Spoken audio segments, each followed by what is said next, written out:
Salut à tous! Quand nos anciens ancêtres fabriquaient des objets, ils n'imaginaient jamais que des personnes vivant plusieurs centaines d'années dans le futur pourraient les trouver et se demander ce qu'ils étaient. S'ils l'avaient fait, ils auraient peut-être inclus des manuels d'instruction ou des explications écrites avec eux. Parce qu'ils ne l'ont pas fait, nous nous retrouvons entourés d'incroyables mystères anciens comme ceux que vous êtes sur le point de voir. C'est parti! Le sceau perdu du château de Duniveg. La découverte que nous sommes sur le point de voir a été faite sur le site spectaculaire du château de Duniveg sur l'île d'Islay en Écosse. C'est le sceau de Sir John Campbell de Cawdor qui est devenu une figure importante dans l'histoire du château après avoir pris le contrôle de l'île en 1615. Nous ne savons pas pourquoi il a laissé tomber son sceau, mais il a été trouvé piégé sous des monticules de décombres d'un mur effondré en août 2018. Sir John aurait autrefois utilisé ce sceau pour signer des documents légaux, sceller des chartes et prouver son identité. Il est fait de plomb, contient son nom complet et son blason et est marqué de l'année 1593, indiquant qu'il a commencé à l'utiliser bien avant d'arriver sur l'île. Le clan Campbell et le clan MacDonald se sont battus pour le château de nombreuses fois au début du XVIIe siècle, mais ce sont les Campbell qui ont finalement gagné, avec Sir John à la tête de la famille à cette époque. Les MacDonald ont attaqué à nouveau 30 ans plus tard et ont finalement repris le château en 1646. Il est possible que le sceau ait été perdu à ce moment-là lorsque le mur s'est effondré, mais Sir John serait déjà mort depuis longtemps. Les sacs du chaman. Les drogues psychoactives et hallucinogènes ont attiré les êtres humains aussi longtemps que nous savons que ces substances existent, mais la raison pour laquelle nous les consommons a changé de manière spectaculaire au fil du temps. Pour expliquer ce que nous voulons dire, jetons un coup d'œil à l'intérieur de ce sac de chaman. Il a été trouvé dans un abri sous roche en Bolivie, haut dans la chaîne de montagnes des Andes en 2019, où le climat l'a préservé pendant environ 1000 ans. Le sac est en cuir, et à l'intérieur se trouvent les ingrédients de base de l'ayahuasca. Mélangez ces ingrédients dans une boisson, avalez-la, et vous feriez rapidement l'expérience d'hallucinations intenses. Pour un chaman, ces visions contenaient les secrets de l'avenir. Les visions devaient être vécues par le chaman seul, alors il se rendait souvent dans un abri sous roche isolé, comme celui où il a été trouvé pour accomplir leur rituel en solitude. À l'intérieur du sac se trouvaient également des tablettes en bois pour priser, des spatules en os de lama et une pochette faite de museaux de renard. Il est probable que le chaman considérait tous ces objets comme sacrés. Alors nous nous demandons pourquoi ils ont été abandonnés dans l'abri sous roche. L'explication la plus probable, mais désagréable, pourrait être que le chaman soit tombé à sa mort pendant son voyage hallucinogène. Mosaïque du squelette de Hatay. Trouver une œuvre d'art sérieuse réalisée par une culture ancienne est relativement facile pour de bons archéologues. Trouver quelque chose qui exemplifie le sens de l'humour de nos anciens ancêtres est bien plus difficile, mais cela arrive parfois. En avril 2016, cette mosaïque unique et belle a été trouvée à Hatay en Turquie. Elle représente un squelette à l'air joyeux, buvant un verre de vin, et est accompagnée d'une inscription qui se traduit par « Profitez de votre vie ». Elle est si différente de presque toutes les autres mosaïques de cette époque que les experts se sont brièvement demandé si elle pouvait être une contrefaçon. Mais il n'a pas fallu longtemps pour vérifier qu'il s'agit d'une création authentique de 2300 ans. Hatay se trouve dans ce qui était autrefois la grande et ancienne ville d'Antioche, près de la frontière de la Turquie avec la Syrie. La mosaïque du squelette n'aurait peut-être jamais été trouvée si ce n'était pour le début des travaux de construction d'un nouveau système de téléphérique pour la région, ce qui a nécessité de creuser le sol. Les experts pensent que la pièce était autrefois le sol d'une salle à manger dans une grande villa. Une autre mosaïque plus petite trouvée à côté du squelette représente un homme fuyant un cadran solaire, ce qui est également un rappel que la vie est courte. Tombe mégalithique.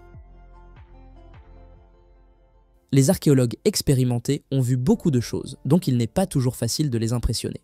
Lorsqu'ils décrivent une découverte comme la trouvaille d'une vie, cela vaut généralement la peine de les écouter. C'est exactement ainsi que cette tombe à passage mégalithique en Irlande a été décrite, et il est facile de comprendre pourquoi. Situé dans le comté de Meath, le monument contient certains des éléments d'art néolithique les plus détaillés et les mieux préservés jamais trouvés en Europe.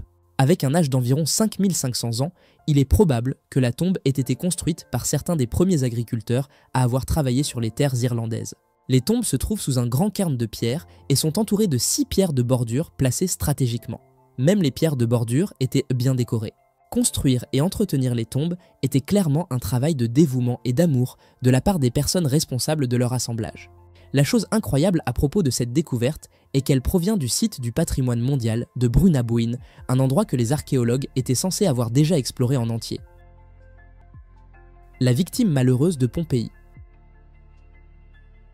Lorsque le mont Vésuve a éclaté en l'an 79, les habitants de Pompéi n'ont eu aucun avertissement. Il y avait à peine le temps de fuir et la plupart des personnes prises dans l'éruption volcanique ont été figées dans le temps au moment précis où la cendre est tombée sur elles. Quelques-unes ont réussi à s'échapper, ce qui rend notre prochaine découverte d'autant plus tragique. Ce sont les restes d'un homme qui semble avoir réussi à échapper à la ville en feu, seulement pour périr lorsqu'un énorme rocher est tombé sur sa tête. Les archéologues pensent que le rocher pourrait avoir été une butée de porte. Il n'aurait pas été facile pour l'homme d'échapper au flux pyroclastique en premier lieu. Un examen de ses os de jambes a révélé qu'il souffrait d'une infection sévère au moment de sa mort, donc il ne se déplaçait probablement pas rapidement. Il ne sera certainement pas la seule personne à avoir perdu la vie dans la tentative paniquée de fuir le chaos, mais sa mort pourrait être la plus malheureuse. La chance n'était vraiment pas de son côté ce jour-là.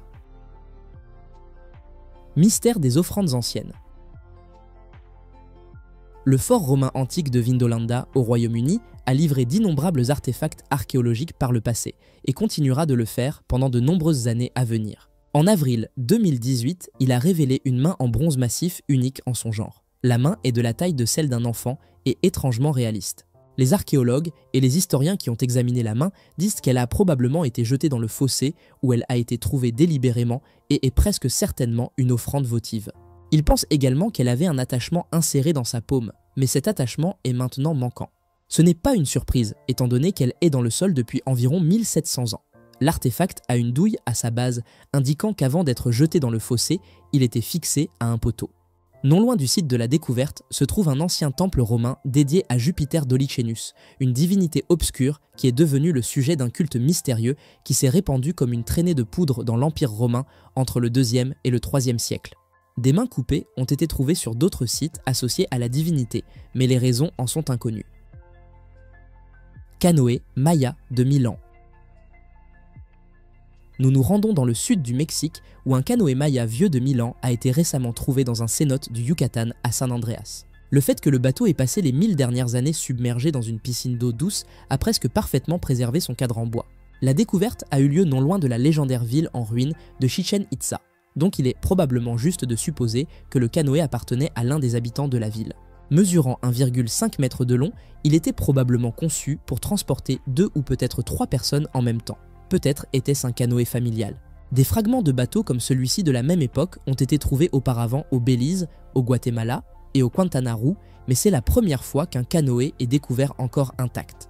Cette découverte survient alors que les archéologues fouillent rapidement une zone du Mexique désignée pour un nouveau projet de train rapide interurbain. Le projet n'est pas sans controverse, car il implique de construire sur ou de détruire des terres qui appartenaient autrefois aux Mayas. Mais à court terme, il a provoqué une série de découvertes alors que les archéologues prennent ce qu'ils peuvent tant qu'ils en ont encore le temps. Épave de bateaux de 800 ans. La Chine moderne est une puissance de production mondiale. C'est pourquoi l'étiquette « Made in China » apparaît à tant d'endroits, des vêtements que vous portez aux objets que vous avez chez vous. Elle apparaît même sur certains des contenus de cette épave de bateau vieille de 800 ans qui a été redécouverte au large des côtes de l'Indonésie en 2018. Le slogan familier, écrit dans sa langue d'origine, a aidé les archéologues à découvrir l'histoire de l'épave, qui repose au fond de la mer de Java. Ils croient que la coque en bois du navire s'est décomposée il y a des siècles, ne laissant que les céramiques et les biens de luxe qu'ils transportaient autrefois éparpillés sur le fond marin. C'est la formulation de l'étiquette qui a permis aux experts de dater les céramiques. Elle fait référence au district gouvernemental chinois de Jiangsu. Le nom de la région a été changé en Jianinglu après l'invasion des Mongols en 1278, ce qui signifie que les céramiques n'ont pas pu être fabriquées après cette année-là. D'autres biens perdus dans l'épave comprennent des défenses d'éléphants et des conteneurs remplis de résine odorante. Cela aurait été une perte extrêmement coûteuse pour quelqu'un à l'époque. Épée de croisée. En septembre 2021, le plongeur amateur Shlomi Katsin a plongé dans les eaux au large de la côte nord d'Israël. Il ne savait pas qu'il était sur le point de faire une découverte archéologique remarquable, mais il l'a fait. Shlomi a repéré un objet dans l'eau et l'a ramené à la surface pour mieux l'examiner. Il avait trouvé une épée, et ce n'était pas n'importe quelle vieille épée. Cette épée a été soit abandonnée, soit jetée à l'eau par un chevalier croisé il y a environ 900 ans. Elle est couverte d'organismes marins, mais sous sa coque croustillante, l'arme longue d'1,2 m est entièrement intacte. Il y a une citadelle de croisés non loin d'ici, à Atlit, il pourrait donc y avoir un lien entre l'épée et le château. D'un autre côté, cette partie de la côte offre un abri naturel parfait pour les navires. donc elle pourrait tout aussi bien avoir été perdue par-dessus bord. Quiconque possédait cette épée devait être très grand, très fort, ou les deux. Sa taille imposante la rend difficile à manier, et parce qu'elle est faite de fer, elle serait lourde même sans son revêtement sous-marin. Peut-être que les gens étaient simplement plus en forme à l'époque. Les secrets d'un masque mortuaire Sican.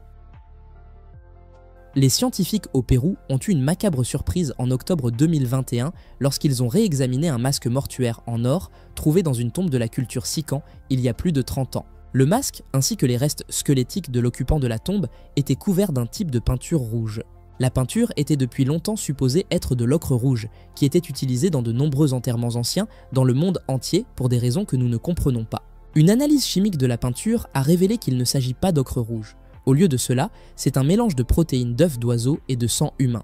La culture Sican précède les Incas au Pérou, prospérant entre le 9e et le 14e siècle sur la côte nord du pays.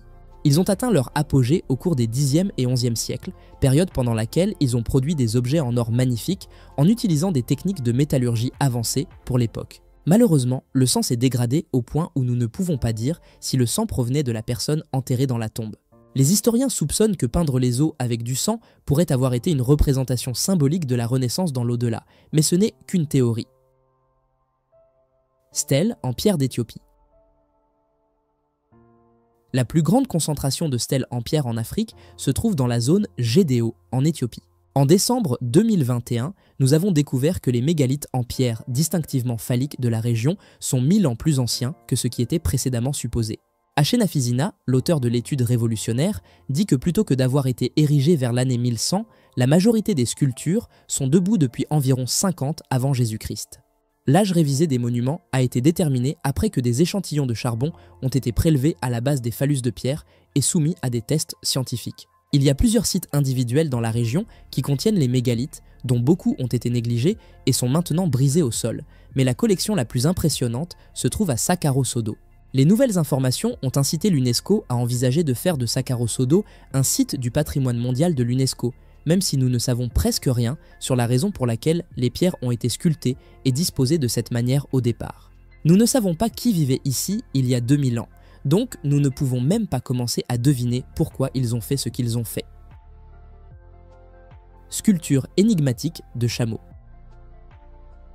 L'Arabie Saoudite se concentre récemment sur son histoire dans l'espoir d'en savoir plus sur ses anciens occupants. Elle a trouvé exactement ce qu'elle cherchait en septembre 2021, lorsque des scientifiques ont pu prouver que ces énormes sculptures de chameaux datent de l'ère préhistorique. Elles ne sont pas seulement anciennes par les standards de l'Arabie Saoudite, elles sont probablement les plus anciens reliefs d'animaux de cette taille dans le monde. Les sculptures, qui sont fortement érodées, ont été remarquées pour la première fois par les archéologues en 2018 et estimées à environ 2000 ans. Mais cette estimation était basée uniquement sur leur similitude avec des reliefs trouvés à Petra en Jordanie. Une étude plus récente prouve qu'elles datent d'entre 7 et 8000 ans, ce qui est une grande différence. Il y aura probablement une controverse sur les résultats, car la date a été déterminée à partir de tests sur des os d'animaux trouvés sur le site, plutôt que sur quelque chose directement lié aux sculptures. Si la date est correcte, cela rendrait ces chameaux décolorés plus anciens que les pyramides de Gizeh et le cercle de pierre connu sous le nom de Stonehenge en Angleterre. Cela signifierait également que les sculptures précèdent la domestication des chameaux, ce qui soulève la question de savoir pourquoi elles ont été faites en premier lieu. Monolithe de Cuitaine. Au cœur de l'immensité de la Mongolie, où l'horizon semble toucher le ciel gris, une découverte qui défie la compréhension humaine a été faite. Appelée monolithe de Cuitaine, en hommage au plus haut sommet des monts Altaï, cette immense structure de pierre s'élève avec une imposante surnaturelle. Le monolithe de Cuitaine a été découvert par hasard par un berger nomade qui, en conduisant son troupeau, est tombé sur cette formation géométrique parfaite, ancrée au milieu de nulle part. Ce qui intrigue le plus les scientifiques et chercheurs qui ont commencé à étudier le site, c'est l'ouverture dans le monolithe, qui semble irradier une lumière bleutée, comme s'il s'agissait d'une porte vers une autre dimension. Certains théorisent que cette structure pourrait être un ancien portail, construit par une civilisation oubliée, peut-être pas de ce monde. D'autres croient qu'il s'agit d'un monument d'un culte ancestral qui vénérait les étoiles. Quelle que soit son origine, une chose est certaine, le monolithe de Cuitaine porte en lui des secrets qui pourraient à jamais changer notre compréhension de l'histoire de la Terre.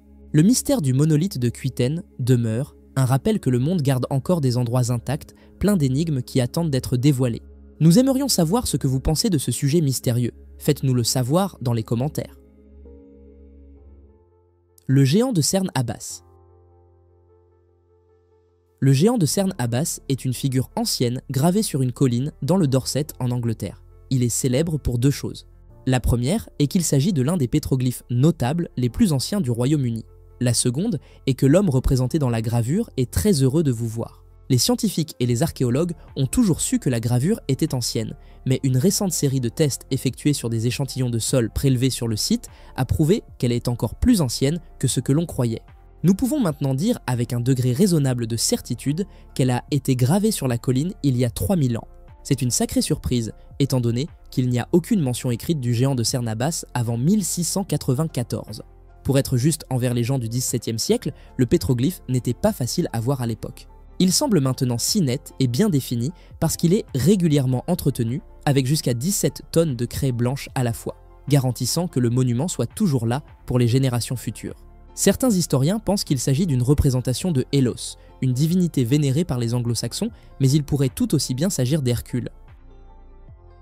Mosaïque ancienne de Zipalanda. En septembre 2021, des archéologues turcs ont trouvé une mosaïque si significative qu'ils la revendiquent comme l'ancêtre de toutes les autres mosaïques méditerranéennes. C'est une affirmation audacieuse, alors examinons-la. Cet agencement minutieux de plus de 3000 pierres a été trouvé dans les vestiges d'un temple hittite vieux de 3500 ans à Usakli Oyuk. Les pierres ont perdu certaines de leurs couleurs au fil du temps, mais elles étaient à l'origine des nuances de noir, de rouge et de beige, arrangées en formation courbe et triangulaire, créant ainsi la mosaïque. Elle est environ 700 ans plus ancienne que la plus ancienne mosaïque de sol ou de mur connue en Grèce. La découverte des vestiges d'un palais sur le même site a fait d'Usakli Oyuk un candidat pour l'emplacement de la ville perdue de Zipalanda. Le nom de la ville apparaît sur de nombreuses tablettes hittites anciennes et était connu comme un lieu où les gens venaient adorer le dieu de la tempête hittite, mais son emplacement précis était toujours resté un mystère. En décembre 2022, après une autre série de découvertes, les archéologues et les scientifiques ont levé tous les doutes et ont finalement pu confirmer que Zipalanda avait été retrouvée. Statue de Moai. Nous n'avons aucun doute que vous avez entendu parler des célèbres statues Moai de l'île de Pâques. Ce que vous n'avez peut-être pas entendu, c'est que beaucoup d'entre elles ont malheureusement été endommagées par un énorme incendie de forêt en octobre 2022. L'incendie incontrôlable a brûlé plus de 100 hectares du parc national qui contient les statues, certaines d'entre elles étant si gravement endommagées qu'on craint qu'elles ne puissent jamais être réparées.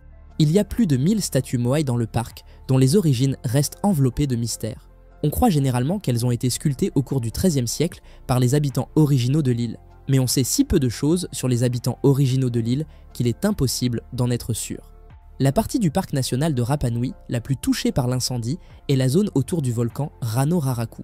Malheureusement, c'est aussi la zone la plus densément peuplée de statues Moai, avec environ 700 d'entre elles à proximité. Bien que les statues soient souvent appelées les têtes de l'île de Pâques, ce n'est pas strictement exact. Les têtes ont des torses attachés à elles, c'est juste que les torses sont enterrés sous terre. Le trigonarpe énigmatique. En 2018, des archéologues ont mené une excavation d'une nécropole connue sous le nom de Volna, à Krasnodar en Russie. Comme prévu, ils ont trouvé de nombreux restes humains dans la nécropole, mais ils ont aussi trouvé un instrument de musique inhabituel. C'est un type d'instrument grec ancien connu sous le nom de trigonarpe. L'artefact a été trouvé à l'intérieur de ce qui est supposé être une voûte funéraire familiale, scellée il y a environ 2400 ans. La base de la harpe était faite de cuir et de bois, et en tant que telle, elle a pourri il y a longtemps. Mais les pièces restantes de l'instrument incluent des pieds en bronze utilisés pour les cordes, des appliques en os et des supports en bronze qui attachaient autrefois les appliques aux éléments en bois. C'est la deuxième plus ancienne harpe jamais trouvée à l'intérieur d'une tombe n'importe où dans le monde et la seule à avoir été trouvée en dehors de la Grèce ou de l'Italie. Les trigonarpes sont faciles à identifier grâce à leur forme inhabituelle en oignon et on pense qu'elles sont originaires de l'Égypte ancienne il y a plus de 4000 ans, avant d'être adoptées par les Grecs 1500 ans plus tard.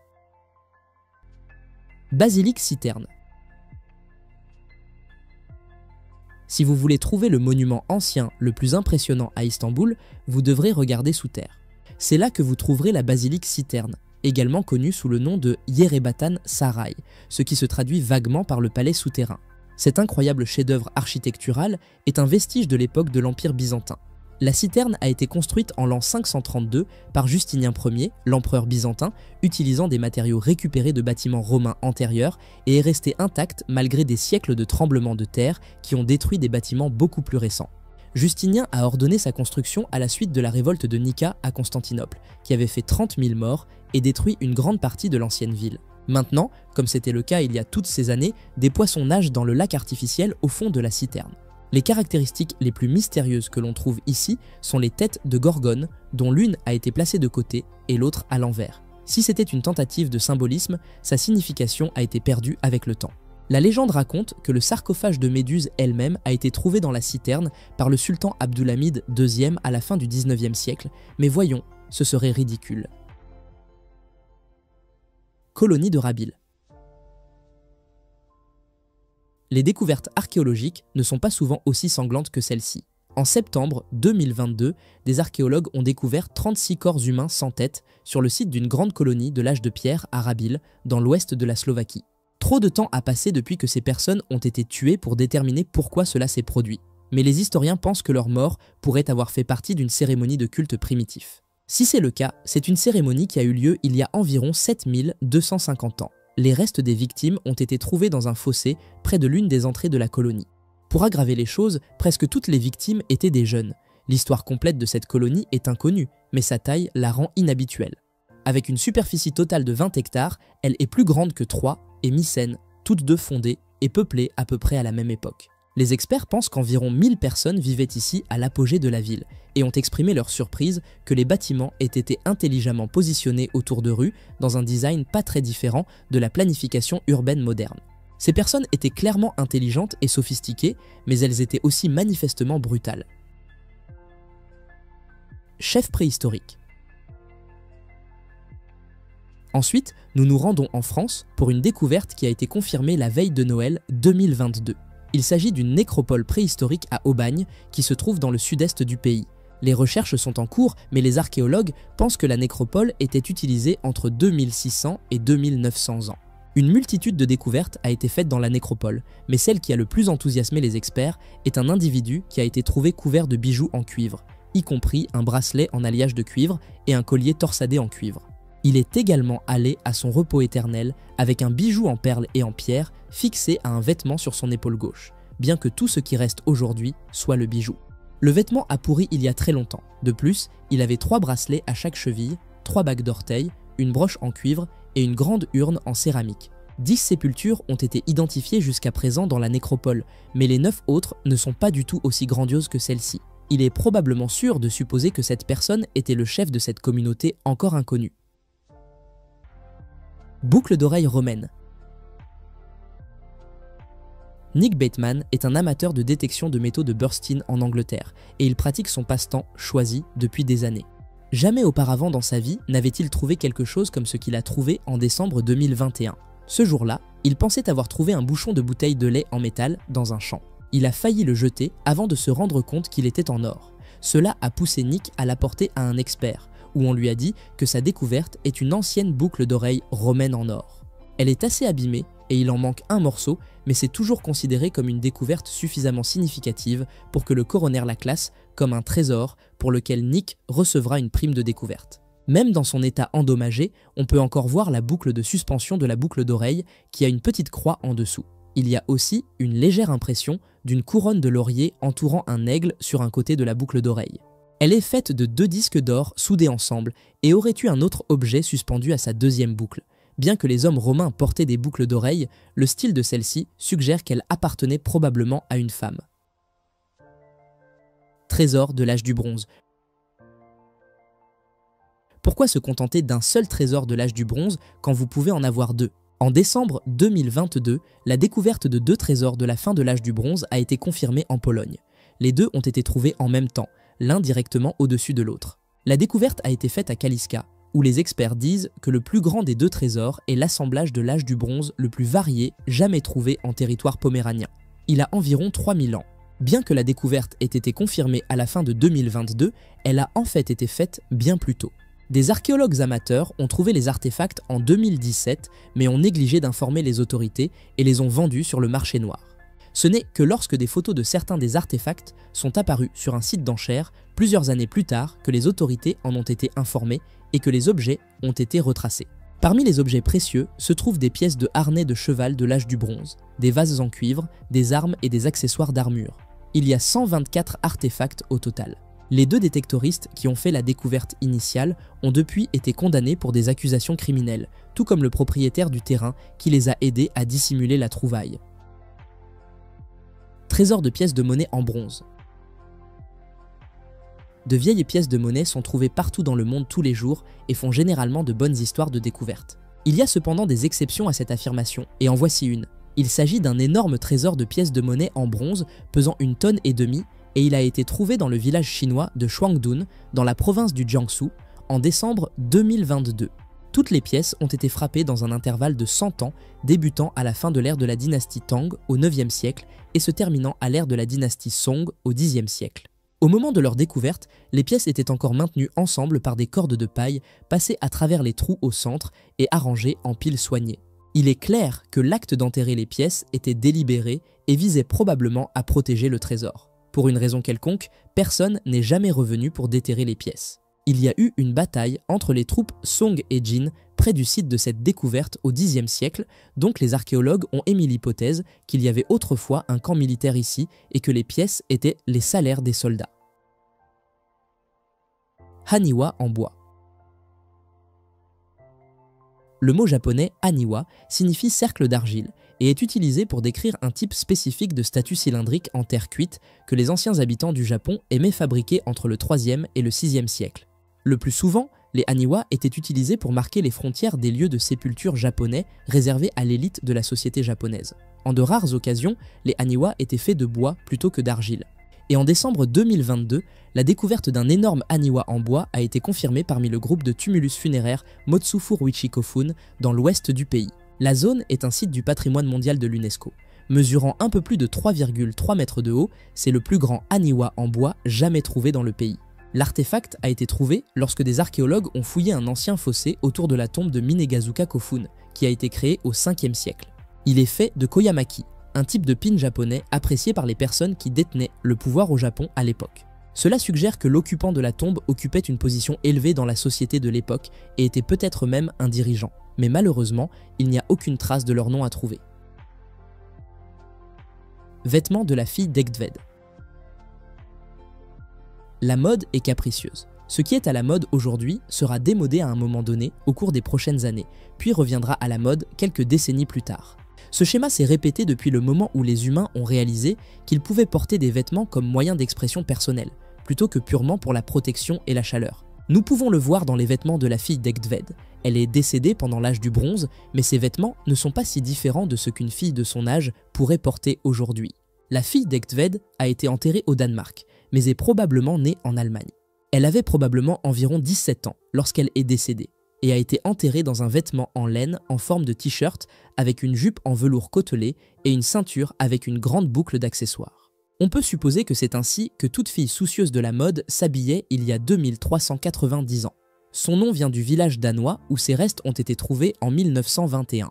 Le symbole du soleil sur sa boucle de ceinture est probablement significatif. Il avait des connotations religieuses pour les Danois de cette époque, et donc, malgré son jeune âge, il n'est pas impossible que cette fille ait été une prêtresse, ou peut-être même une dirigeante locale d'une certaine description.